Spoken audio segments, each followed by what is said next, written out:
गुजरात सहित देशभर में जीएसटी अमली बनता छेल्ला घणा समयथी जीएसटी प्रेक्टिस करनारा सीए विनय साकरियाए जणाव्युं हतुं के सरकार द्वारा जे देशव्यापी विशेष झुंबेश बोगस बिलिंगने अटकाववा माटे हाथ धरवामां आवी छे ते अत्यंत कारगर निवडशे। राजकोटना ख्यातनाम चार्टर्ड एकाउंटન્ટ शरदभाई अनडाए जणाव्युं के जीएसटी करता होय आ झुंबेशथी डरवानी जरूर नथी, कारण के सरकारनो मुख्य हेतु ज ए छे के पेढीओ बोगस बिलिंग करतुं होय तो तेनो पर्दाफाश करवानो। चार्टर्ड एकाउंटન્ટ अभिषेक डोशीए पण माहिती आपता जणाव्युं के सरकार द्वारा जे झुंबेश हाथ धरवामां आवी छे ते केटली कारगर निवडशे ते आगामी 2 मासमां ज ख्याल आवशे। छेल्ला घणा समयथी जीएसटी प्रेक्टिस करनारा सीए विनय साकरियाए जणाव्युं के सरकार द्वारा जे देशव्यापी विशेष झुंबेश बोगस बिलिंगने अटकाववा माटे हाथ धरवामां आवी छे ते अत्यंत कारगर निवडशे। એટલું જ નહીં, તેનો મુખ્ય હેતુ જ એ છે કે જે યોગ્ય કરની ભરપાઈ કરતા કરદાતાઓ છે તેને કોઈપણ પ્રકારની હાલાંકીનો સામનો ન કરવો પડે। બીજી તરફ સરકારે એ વાત ઉપર પણ ધ્યાન કેન્દ્રિત કરવું જરૂરી છે કે જે બીજા કોઈ કરદાતાઓ ન દંડાય। એક તરફ સરકારની આવક દર મહિને 1 કરોડને પાર પહોંચે છે, સામે જે રીતે બોગસ બિલિંગના કૌભાંડો સામે આવી રહ્યા છે ત્યારે તેના પર અંકુશ લાવવા માટે સરકારની આ ઝુંબેશ ખૂબ મહત્વપૂર્ણ ભાગ ભજવશે। ફર્સ્ટ ઓફ ઓલ તમને ઝુંબેશ કે જે આ સ્પોટ વિઝિટની ડ્રાઈવ છે જે ઓલ ઓવર ઇન્ડિયામાં 2 મહિના માટે ચાલવાની છે, જે આજથી ચાલુ થઈ છે। ડ્રાઈવ ખરેખર બહુ ઇમ્પોર્ટન્ટ છે કે જે bogus billing, dummy registration, fake registration કે કોઈ ત્રાહિત વ્યક્તિના નામના થયેલા રજિસ્ટ્રેશન ઉપર કોઈ વ્યક્તિ જો બિલિંગના કૌભાંડ કરતું હોય કે ડમી બિલિંગ ઇસ્યુ કરતું હોય તો એને પકડવા માટેની આ બહુ ડ્રાઈવ સારી છે। અને જો ડ્રાઈવ 2 મહિના પ્રોપરલી અને એમાં જે કંઈ ઇન્વેસ્ટિગેટિંગ ઓફિસર છે કે જે વિઝિટ કરવાના છે સ્પોટ વિઝિટ પ્રોપરલી કામ કરશે અને પ્રોપરલી ડેડિકેશનથી જો આ બધી ડિટેલ્સ જોશે તો જે સેન્ટ્રલ ગવર્મેન્ટનો હેતુ છે આ ડ્રાઈવ પાછળનો એ ખરેખર સક્સેસફુલ થશે। મેઇન વસ્તુ એ છે કે જ્યારે જીએસટી આવ્યું ત્યારથી ગવર્મેન્ટ આ રીતના બોગસ બિલિંગ અને કૌભાંડોને પકડવા પાછળ સ્પેશિયલ વિંગને લગાડેલી છે, પણ અમુક અંશે જ્યારે ડિપાર્ટમેન્ટને સક્સેસ નથી મળતી કે આ જે બોગસ બિલિંગ કે કૌભાંડો જે આચરે છે એ લોકોના લૂફોલ્સ કાયદાના ગોતી અને એવા છટકબારીમાંથી નીકળતા હોય છે કે જીએસટી ડિપાર્ટમેન્ટને પકડવું અઘરું થતું હોય છે। ત્યારે આ બોગસ બિલિંગ અને ડમી બિલના કૌભાંડ જે કરે છે એ લોકોને જ પકડવા માટેની આ સ્પેશિયલ ડ્રાઈવ છે। અને મેઇન હેતુ એ જ છે કે જે બોગસ ક્રેડિટ લે છે અને જે રેવન્યુને લોસ છે, ગવર્મેન્ટને લોસ છે, ટેક્સની ચોરી કરે છે, આ બધાને પકડવા માટેની જ આ મેઇન ડ્રાઈવ છે। મેઇન વસ્તુ જ્યારે સ્પોટ વિઝિટ એટલે જ્યારે તે રજિસ્ટ્રેશન ટાઈમે પણ સ્પોટ વિઝિટનો અનુભવ બધા વેપારીઓએ કરેલો જ છે, એટલે આ કોઈ એવી સ્પેશિયલ ડ્રાઈવ કે ઓપરેશન એટલે એવું મગજમાં ના લેવું જોઈએ કે આ કોઈ રેડ છે કે કોઈ આપણા ઉપર ઇન્વેસ્ટિગેશન આવશે। આ માત્ર ને માત્ર સ્થળ તપાસ છે અને સ્થળ તપાસમાં એટલું વસ્તુ વેરીફાઈ કરવું છે ડિપાર્ટમેન્ટને અને ગવર્મેન્ટને કે જે જગ્યા ઉપર તમે રજિસ્ટ્રેશન લીધું છે ડિપાર્ટમેન્ટના રેકોર્ડમાં જે એડ્રેસ બોલે છે અને જે ધંધાની ટાઈપ કે નેચર બોલે છે એ જ મુજબ એકચ્યુઅલમાં ધંધો ચાલે છે અને એ જ જગ્યા પર ચાલે છે કે નહીં, અને જે કોઈ વ્યાપારી છે એ જેન્યુન છે એ કન્ફર્મ કરવા માટેની આ ડ્રાઈવ છે।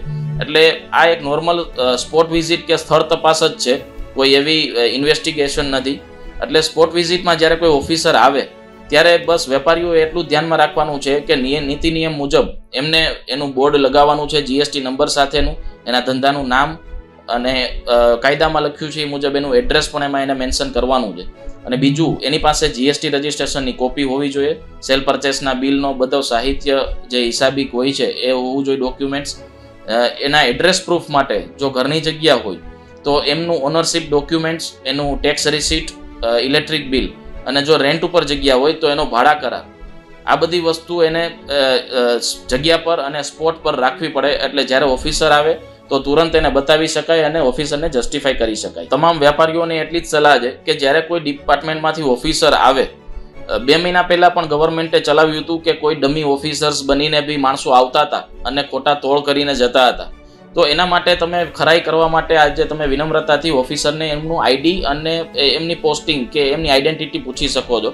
એ પૂછ્યા બાદ ડિપાર્ટમેન્ટમાંથી જે કોઈ ઓફિસર આવે છે એને તમારે એટલો જ સપોર્ટ કરવાનો છે કે એને જે કોઈ આન્સર જોઈએ છે, જે કોઈ ડોક્યુમેન્ટ જોઈએ છે તે તમે બધા પૂરા પાડો, એટલે ડિપાર્ટમેન્ટના ઓફિસરને કોઈ તમારા પર ખોટા ડાઉટ ના જાય અને ફર્ધર ઇન્વેસ્ટિગેશનમાં ના જાય।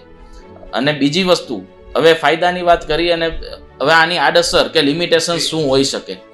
હવે જો ડિપાર્ટમેન્ટના ઓફિસરો આને કોઈ એવી તક સમજશે કે સ્પોટ વિઝિટ બધે કરવાની છે કે અત્યારે વેપારીઓમાં એક જ ડર છે કે જો આ બધા વેપારીને ત્યાં સ્થળ તપાસ થશે તો જે પ્રેક્ટિકલ છે કે જે નાની મોટી ભૂલો છે કે જેને એરર કહી શકાય, ફ્રોડ ના કહી શકાય, એવી કોઈ એરરને પકડી અને જો ઓફિસર એના ઉપર જ ચોટીને રહેશે કે નહીં આ વસ્તુ ખોટી છે કે આ વસ્તુ ભૂલ છે, જે માઇનોર હોય, જે ક્લેરિકલ હોય, જે સોલ્વ થઈ શકે હોય, એને લીધે કોઈ ડમી કે બોગસ વ્યાપારી સાબિત ના થતો હોય, તો એવા પોઈન્ટને પકડીને જો ઓફિસરો જકડી રાખશે તો કદાચ એવું લાગે છે કે જે મેઇન મોટિવ ગવર્મેન્ટનો છે કે જે બોગસ બિલિંગ અને જે ગવર્મેન્ટને નુકસાન કરાવે છે એવી પાર્ટીઓને પકડવાની બદલે આ આખી ડ્રાઈવ જો સાઇડલાઇન થઈ જાય તો એમાં ના નહીં. એટલે ડિપાર્ટમેન્ટના ઓફિસરોએ જે મેઇન ગવર્મેન્ટનો હેતુ છે એ હેતુને પકડી અને જે હેતુ માટેની આ ડ્રાઈવ છે એ પર્પઝ માટે કામ કરવું ખૂબ જ જરૂરી છે. રાજકોટના ખ્યાતનામ ચાર્ટર્ડ એકાઉન્ટન્ટ શરદભાઈ અનડાએ જણાવ્યું કે જીએસટી કરતા હોય આ ઝુંબેશથી ડરવાની જરૂર નથી, કારણ કે સરકારનો મુખ્ય હેતુ જે છે કે જે પેઢીઓ બોગસ બિલિંગ કરતું હોય તેનો પર્દાફાશ કરવાનો. સરકાર દ્વારા અંગેની યાદી પણ તૈયાર કરી દેવામાં આવી છે અને આગામી 2 મહિનામાં જ જે ખોટી પેઢી ઊભી થયેલી છે તેમની જીએસટી રજિસ્ટ્રેશન નંબરને પણ રદ કરવામાં આવશે. વધુમાં તેઓએ જણાવ્યું કે જો કોઈ કરદાતા ઉપર જીએસટી વિભાગની ટીમ ત્રાટકે તો તેઓએ જરૂરી તમામ દસ્તાવેજો હાથ વગર રાખવા પડશે, જેથી કરદાતાઓને અન્ય કોઈ પણ પ્રકારની તકલીફનો સામનો ન કરવો પડે. ખરેખર જોવા જાય તો જીએસટીનો કાયદો જ્યારે અમલમાં આવ્યો ત્યારે ગવર્મેન્ટે સેલ્ફ એસેસમેન્ટ ટેક્સની પ્રોસેસ લાવીને આવી હતી, એટલે કે મેક્સિમમ ટ્રસ્ટ એસએસસી ઉપર મૂકવામાં આવ્યો હતો કે તમે જે ડિક્લેર કરશો એ અમે એક્સેપ્ટ કરીને ચાલશું. પણ આ કાયદામાં અમુક લૂફોલ્સ રહી ગયા હતા. એ લૂફોલ્સનો લાભ લઈ અને અનેક લોકોએ ખોટા બિલો બનાવી અને ક્રેડિટો પાસ ઓન કરીને ગવર્મેન્ટની રેવન્યુને બહુ મોટી નુકસાની પહોંચાડેલી. આ નુકસાની જે થયેલી એ નુકસાની અટકાવવા માટે ગવર્મેન્ટ ઘણા બધા પ્રયત્નો કરતી આવી છે અત્યાર સુધીમાં. એમાંનો એક વધારાનો પ્રયત્ન છે કે જે લોકો બોગસ બિલિંગ કરે છે, ફેક ઇનવોઇસ ઇસ્યુ કરે છે, ખરેખર માલ અથવા સેવાની સપ્લાય નથી કરતા અને ખાલી બિલ બનાવીને બિલ વેચે છે, એ લોકોને પકડવા માટે આ એક ઝુંબેશ આરંભવામાં આવી છે. એટલે આમ જોવા જાય તો રેવન્યુનો લોસ આનાથી અટકવો જોઈએ અને આ પગલું ભરવું જોઈએ એ પણ એક વ્યાજબી લાગે છે ગવર્મેન્ટના પોઈન્ટ ઓફ વ્યૂથી. અત્યાર સુધી જે ગવર્મેન્ટમાંથી રિપોર્ટ આવે છે અને જે પ્રેસ રિલીઝો જોતા હોય છે એમાં ગવર્મેન્ટ તરફથી એવું કહેવામાં આવ્યું છે કે ટોટલ ઓલ ઇન્ડિયા લેવલે 11.5 લાખ એવા એસએસસી અમને આઈડેન્ટિફાઈ થયા છે કે જે લોકો ફેક ઇનવોઇસિંગમાં અથવા તો ખોટી રીતે જીએસટીમાં સંડોવાયેલા છે. એટલે એવું નથી કે ઈચ એન્ડ એવરી એસએસસીના ફિઝિકલ વેરિફિકેશન કરવામાં આવશે.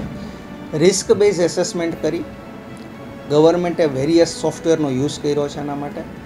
ઉપરાંત મેં એક DGRM કરીને ગવર્મેન્ટનું એક ડિવિઝન છે એ પણ રિસ્ક એસેસમેન્ટ કરતું હોય છે. એના આધારે એસએસસી આઈડેન્ટિફાઈ કરેલા છે કે આવા લોકો એવું લાગે છે કે જે લોકો જીએસટીને કાયદાનો પ્રોપર ગેરઉપયોગ કરી અને ખોટી ક્રેડિટો પાસ ઓન કરવાનો બિઝનેસ કરે છે. એટલે ઓલ ઇન્ડિયા લેવલે 11.5 લાખ એસએસસી તપાસવા એવું અત્યારે રિપોર્ટ્સ જોતાં જાણવા મળે છે. એટલે બધા એસએસસી આમાં કવર થશે, બધાને હેરેસમેન્ટ થશે એવી કોઈ વાત નથી આમાં.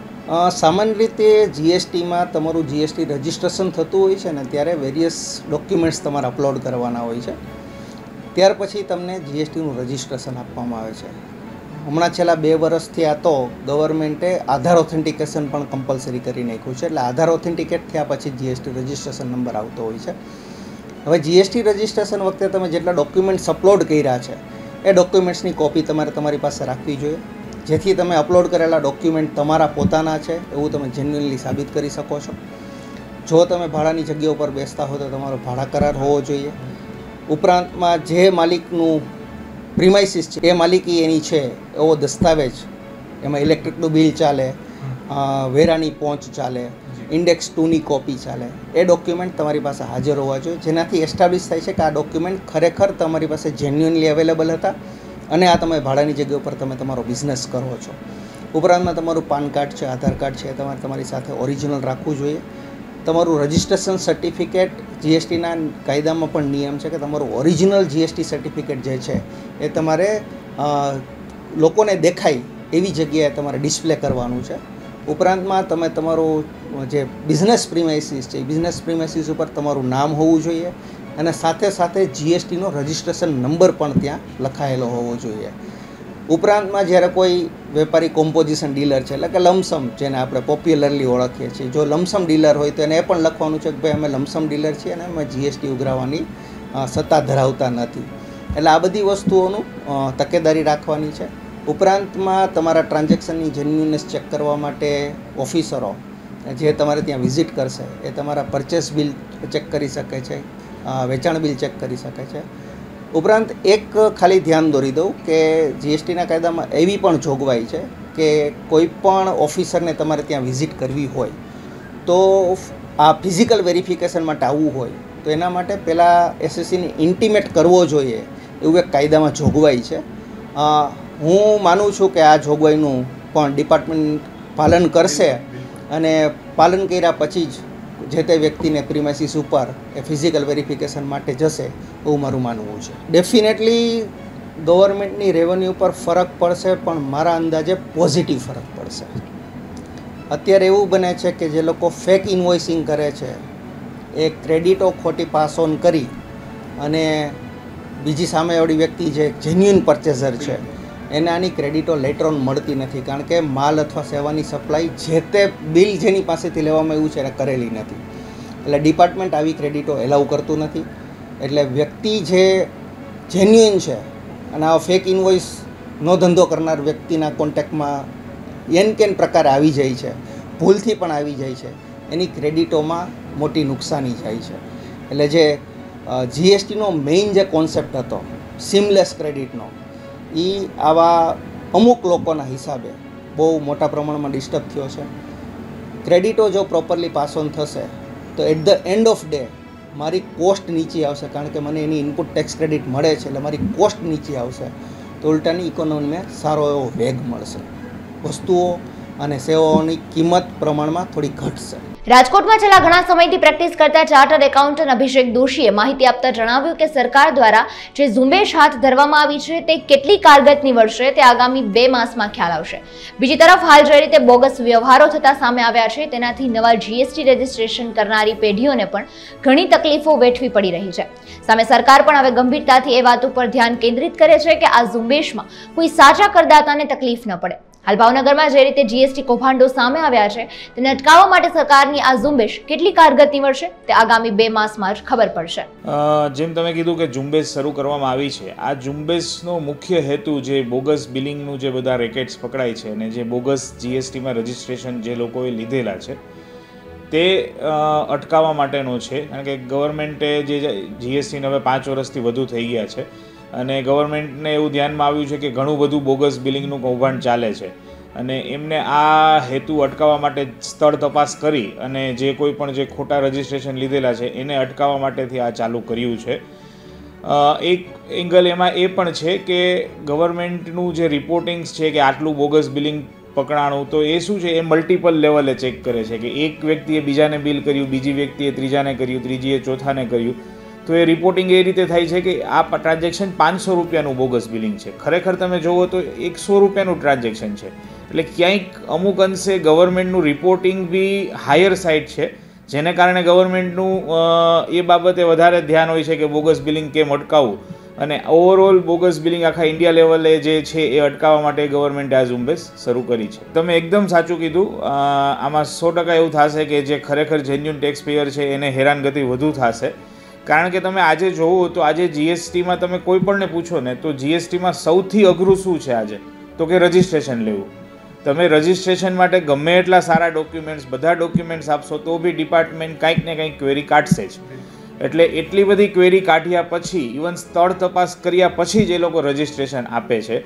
જો તમે રજિસ્ટ્રેશન જ આટલી સ્ટ્રોંગ પ્રોસેસથી આપ્યું છે તો પછી ફર્ધર વેરિફિકેશનની ખરેખર જરૂર નથી. અને ઘણીવાર ધ્યાનમાં એવું બી આવે છે કે જે ખરેખર જે બોગસ લોકો છે કે જેને બોગસ બિલિંગ કરવું છે એમને બહુ ઇઝીલી રજિસ્ટ્રેશન મળી જાય છે. બરોબર છે. એટલે તમે જે કીધું કે આમાં ખરેખર જેન્યુઅન લોકોને બી ઘણી બધી હેરાનગતિ થશે. ડિપાર્ટમેન્ટ એમને ત્યાં જશે, ડોક્યુમેન્ટ માગશે, વધારાના ડોક્યુમેન્ટ માગશે, જે જરૂર નહીં હોય એવા ડોક્યુમેન્ટ બી માગી શકે છે અને એમને 100% હેરાનગતિ થવાના ચાન્સીસ છે.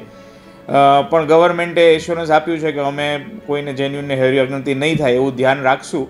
હવે આવનારા દિવસોમાં જોઈએ કે ગવર્મેન્ટ આને કઈ રીતે લે છે અને ખરેખર જેન્યુઅનલી સ્થળ તપાસ કરીને જે ખરેખર જેન્યુઅન વેપારી છે એને હેરાનગતિ કરે છે કે નથી થતું એ આવનારા દિવસોમાં ખબર પડશે. એટલે અત્યારે જે આ ઝુંબેશ છે અને જે આ ઝુંબેશ હેઠળ જે બી જીએસટીની ટીમ કોઈ પણ સ્થળ તપાસ માટે આવશે તો એમનો પર્પઝ જે છે એ જેન્યુનિટી ઓફ રજિસ્ટ્રેશન ચેક કરવાનો છે કે આ વ્યક્તિએ રજિસ્ટ્રેશન લીધેલું છે તો એ ખરેખર એ જ સ્થળ પર એનો ધંધો એક્ઝિસ્ટમાં છે કે નહીં અને એ કરે છે ત્યાંથી પ્રોપર ધંધો થાય છે કે નહીં, એટલું બેઝિક જોવાનું જ છે. એટલે જ્યારે બી કોઈ આ ટીમ તમારે ત્યાં સ્થળ તપાસમાં આવે તો એ બેઝિક ડોક્યુમેન્ટ માગશે, જેમ કે તમારા રજિસ્ટ્રેશન સર્ટિફિકેટ, જે અધરવાઇઝ બી તમારે તમારા પ્લેસ ઉપર રાખવાના જ હોય છે. એ સિવાય બેઝિક જે બી પેઢી છે કે ઇન્ડિવિજ્યુઅલ છે કે કંપની છે, તમારા બધાના બેઝિક KYC ડોક્યુમેન્ટ્સ જોઈ શકે છે, જેવા કે પાન, આધાર, અને જે ધંધાનું સ્થળ છે એ સ્થળને રિલેટેડ ડોક્યુમેન્ટ્સ, કે તમારું ભાડે છે કે તમારું ઓનરશિપ છે, જે બેઝિકલી રજિસ્ટ્રેશનમાં આપીએ છીએ એવા બેઝિક ડોક્યુમેન્ટ્સ એ લોકો વેરીફાઈ કરશે અને સ્થળની તપાસ કરશે કે અહીંયાથી આ પ્રકારનો ધંધો થઈ શકે એવું છે કે નહીં. તો બેઝિક આટલું જ જોવાનું છે. એનાથી વધારે અત્યારે કોઈ ઓફિસરને જોવાની રિક્વાયરમેન્ટ નથી અને જોશે પણ નહીં. બેઝિકલી એમનું આટલું જ જોવાનું છે અને આટલા ડોક્યુમેન્ટ્સ આપણી પાસે હશે તો આપણને કોઈ તકલીફ નહીં પડે. એમાં 2-3 વસ્તુ છે. તમે જે કીધું GST રેવન્યુ વધે છે, 100% રેવન્યુ વધે છે. એમાં એક વસ્તુ એ છે કે જે ગવર્મેન્ટ દર મહિને GST ફિગર એનાઉન્સ કરે છે એ ગ્રોસ ફિગર હોય છે. સામે એક્સપોર્ટ્સના અને બધા રિફંડ્સ દર મહિને આપતી હોય છે. ગવર્મેન્ટ એ નેટ કર્યા વગર કરે છે, એટલે એકચ્યુઅલી આ ગ્રોસ કલેક્શન છે, પહેલી વસ્તુ. બીજી વસ્તુ, કલેક્શન ઊંચું જવાનું રીઝન એ બી છે કે જે ઇનપુટ ટેક્સ ક્રેડિટ મળે છે એમાં મેચિંગના ને બધા ઘણા બધા અઘરા નિયમો છે. એટલે લોકો હવે મેચિંગ કર્યા વગરને વધારાની ITC લેવાનું ટાળે છે, જેને કારણે ટેક્સ વધારે ભરવાનો આવે છે. એ બી એક કારણ છે. અને એમાં સ્પેસિફિકલી માર્ચમાં આખા વર્ષનું રિકન્સિલિએશન થાય એટલે જે વધારાનો ટેક્સ હોય, એટલે માર્ચનું રેવન્યુ તો ઓલવેઝ ઓન હાયર સાઇડ જ હોય બધા કરતાં. તમે અગેઇન જોશો તો માર્ચથી એપ્રિલ પાછું રેવન્યુ ઘટી ગયું છે, એટલે એ હાયર છે. હવે તમે જેમ વાત હોય કે આના સિવાય શું કરી શકાય, કારણ કે તમે જોશો તો જેમ મેં હમણાં જ કહ્યું કે રજિસ્ટ્રેશન એ બહુ જ ડિફિકલ્ટ પ્રોસેસ કરી નાખી છે. રજિસ્ટ્રેશન લેવલે જ આટલું વેરિફિકેશન કરે છે, તો પછી આ સ્થળ તપાસની આટલા મોટા પાયે જરૂર નથી. હા, તમને હવે ગવર્મેન્ટ પાસે આર્ટિફિશિયલ ઇન્ટેલિજન્સ છે, તમારા રિટર્ન ડેટા ઉપરથી એ લોકો વેરીફાઈ કરી જ શકે છે અને એના ઉપરથી બી ખ્યાલ આવી જ શકે છે કે કોણ બોગસ જેવું દેખાય છે, કારણ કે જેનામાં ક્યારેય ટેક્સ ભરાણો નથી, ITCથી ટેક્સ ભરાય છે, કે બીજા ઘણા બધા એંગલ્સ છે કે અમુક જગ્યાએથી એ રીતે માલ આવે છે કે જેના સપોર્ટિંગ ઈ-વે બિલ નથી કે કાંઈ છે. તો આર્ટિફિશિયલ ઇન્ટેલિજન્સથી એ લોકોને ખબર પડી જ શકે છે કે આમાં કઈ પેઢી ડાઉટફુલ લાગે છે. તો એટલા પૂરતું લિમિટેડ સ્થળ તપાસ રાખીને બી કરી શકે. આવડી મોટી ઝુંબેશની મારી દ્રષ્ટિએ જરૂર નથી, પણ ગવર્મેન્ટની અત્યારે બધી પોલિસી છે એ બોગસ બિલિંગ કેમ અટકે એ જ ધ્યાનમાં રાખીને કરે છે. એટલે બધી જગ્યાએ ફોકસ એમનું એક જ હોય છે કે બોગસ બિલિંગ અટકાવવું, અને જેના કારણે તમે એમ કીધું કે સાથે બળે લીલું ને સૂકું બને એવું થઈ શકે છે. આવનારા દિવસો કહેશે, કારણ કે ગઈકાલે જ હજી ઝુંબેશ શરૂ થઈ છે. હવે જે ઓફિસર્સ છે એમનું શું બિહેવિયર છે, એ સ્થળ તપાસ ઉપર જઈ અને કઈ રીતે વેપારી સાથે બિહેવ કરે છે, કઈ રીતે પગલાં લે છે. જો એવું રિઝલ્ટ આવ્યું કે ધડાધડ રજિસ્ટ્રેશન કેન્સલ થવા માંડશે, બરોબર છે કે રોજના 200-500 રજિસ્ટ્રેશન ડિપાર્ટમેન્ટ કેન્સલ કરવા માંડ્યું, તો 100% હેવોક થશે. કારણ કે ઘણા બધા કેસમાં હાઈકોર્ટે બી કીધેલું છે કે GST રજિસ્ટ્રેશન એ માણસને જીવન જીવવાની એનો આધાર છે. કારણ કે તમે કોઈનું GST રજિસ્ટ્રેશન લઈ લ્યો તો એ ધંધો જ નહીં કરી શકે, ધંધો જ નહીં કરી શકે તો એ જીવન નિર્વાહ કેવી રીતે કરશે. એટલે હાઈકોર્ટે બી ઘણા બધા કેસીસમાં કહેલું છે કે GST રજિસ્ટ્રેશન તમે કેન્સલ કરો એ પહેલાં તમે પૂરતી તપાસ કરો, ડિટેલ તપાસ કરો, અને જો એક્સ્ટ્રીમ જરૂર લાગે તો જ GST રજિસ્ટ્રેશન કેન્સલ કરો. આવા જ અવનવા વિડીયોઝ માટે અબ તકની ચેનલને સબસ્ક્રાઇબ, લાઇક અને શેર કરતા ના ભૂલશો. આ જ રીતે જોડાયેલા રહો અબ તક સાથે.